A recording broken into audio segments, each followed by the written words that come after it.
आकर भाषण देते हैं तो हंसी भी आती है। IRDF के पैसे पे पलते, अमेरिका से पैसे लेने वाले लोग, आज पता नहीं इनके पास इतना पैसा कहां से आ रहा है कि हर जिले में इनका ऑफिस बन रहा है। इन पर तो जब इंक्वायरी होगी तो अच्छे अच्छों की बोलती बंद हो जाएगी, इसलिए इनके बारे में छोड़ दीजिए। इनकी हमारी गलती ये रही कि हमने संघ पर सही इलाज इनका नहीं किया। इनका सही इलाज होने का वक्त आ गया। अपने आप को पंजीकृत करने की औकात नहीं है, चले आए भाषण देने, देश प्रेम की बात करते हैं। देश के सबसे बड़े दुश्मन अगर कोई हो तो नागपुर में बैठे हुए ये 15-20 परिवार हैं संघ के, वो हमें भाषण दे रहे हैं देश प्रेम का। और गुलामी हम तो अपनी पार्टी के नेताओं। अरे भारत माता की जय के नारे पे बोल दो ना, उसमें बोलो। बीच में नहीं आए, चुप, बीच में नहीं। ये क्या बदतमीजी है? जब तुम बोलते हो हम नहीं बोलते ना, तो चुप रहो, बीच में मत बोलो। What is this nonsense?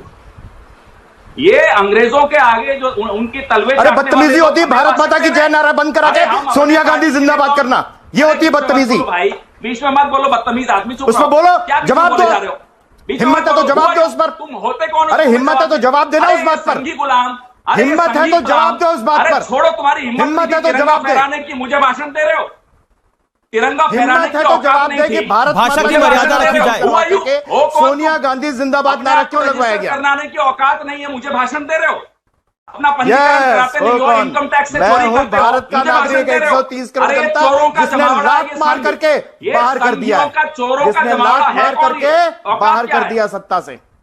औकात क्या है तुम्हारी? ये वो है। इस देश में तो थप्पड़ मारे तुम्हें जो लगा कर, हम तो सोनिया गांधी का जिंदाबाद नारा लगाएंगे, भारत माता की जय नारा बंद करवाएंगे। गुलाम हो आप। ये देश नहीं सुनने वाला, ये देश स्वीकारने वाला नहीं है। आज भी गुलामी की मानसिकता है तुम्हारी। ये देश स्वीकारने वाला नहीं है। मुझे तो आपने प्रवक्ता बना दिया, मुझे तो आपने प्रवक्ता बना दिया।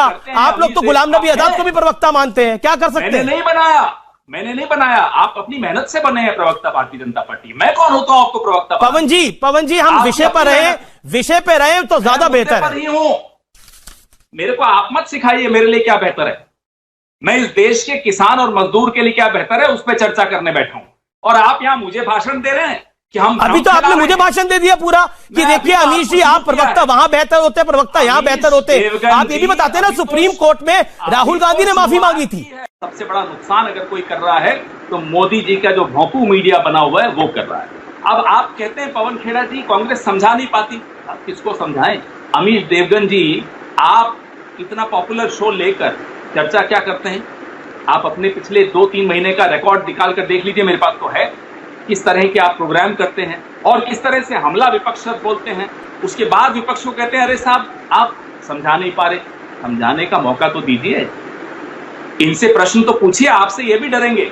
डराइए तो एक बात, आप अपनी ताकत भूल गए हैं अमीश देवगन जी, इसलिए मुझे बुरा लगता है। आप इतने बड़े पत्रकार हैं और अगर आप अपनी कमजोरी दिखा रहे हैं, अपनी ताकत भूल जाएंगे तो मुझे दुख क्यों नहीं होगा, क्योंकि इस देश के पहरेदार आप भी हैं। ठीक है, हम अकेले नहीं हैं। विपक्ष और मीडिया को मिलकर संघर्ष करना होता है जहां जहां सरकार गलत कर रही होती है देश के साथ। मतलब आप चाहते हैं कि आप चाहते हैं कि जब मैं विपक्ष की लाइन लूंगा, कांग्रेस की लाइन लूंगा तो मैं निष्पक्ष पत्रकार बन जाऊंगा, तब आपको ज्यादा समझाने में सार्थकता होगी। मैं आपसे यही समझना चाह रहा हूं। आप ओके, सुधांशु त्रिवेदी जवाब।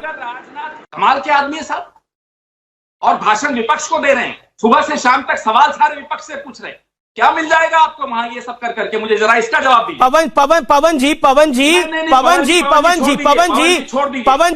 जी आप विषय पर आइए। अरे मैं मुद्दे पर ही बोल रहा हूं। राहुल गांधी प्रधानमंत्री मोदी से नफरत करते हैं, ये गिरिराज सिंह ने बोला। तेजस्वी सूर्या ने बोला ये कांग्रेस के गुंडे हैं जो ट्रैक्टर चला रहे हैं। जवाब दीजिए। अब देश का मीडिया, जिसके आप सबसे बड़े प्रतिनिधि हैं क्योंकि आपका शो पॉपुलर है, सबसे बड़ा मुद्दा आज आप हैं अमीश देवगन जी।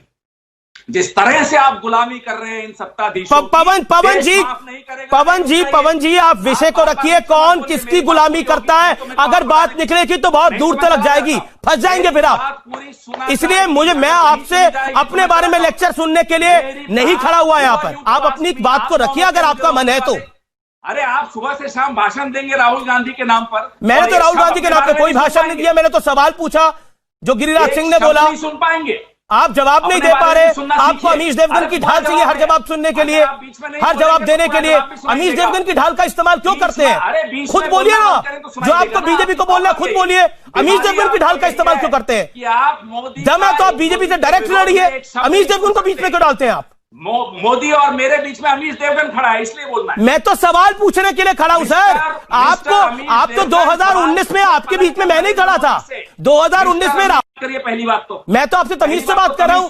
आप तब से कह रहे हैं कि आप भारतीय जनता पार्टी के प्रवक्ता हो जाते, आप फलाना हो जाते जी, आप ढिमकाना हो जाते। तो मैंने आपको बोला कि मेरे पर आप क्यों हमला कर रहे हैं? आप अपनी बात को रखिए ना। बदतमीजी है आपकी। पलट के प्रधानमंत्री से प्रश्न पूछने की हिम्मत नहीं है। मैं सबसे प्रश्न पूछ लेता हूं पवन जी। नहीं है, सारे सवाल विपक्ष से। अच्छा, आप मुझ पर अपना सारे सवाल विपक्ष से पूछेंगे तो सुनने का मौका आप मुझ पर अपनी पूरी खींच निकाल लीजिए। 1 मिनट और ले लीजिए, निकाल लीजिए। जितना आपका गुस्सा है, जितनी खींच है, सब निकाल लीजिए। चमचागिरी करने वाले सुनने का भी मादा रखिए। चापलूस बनकर यहाँ पत्रकारिता मत करिए।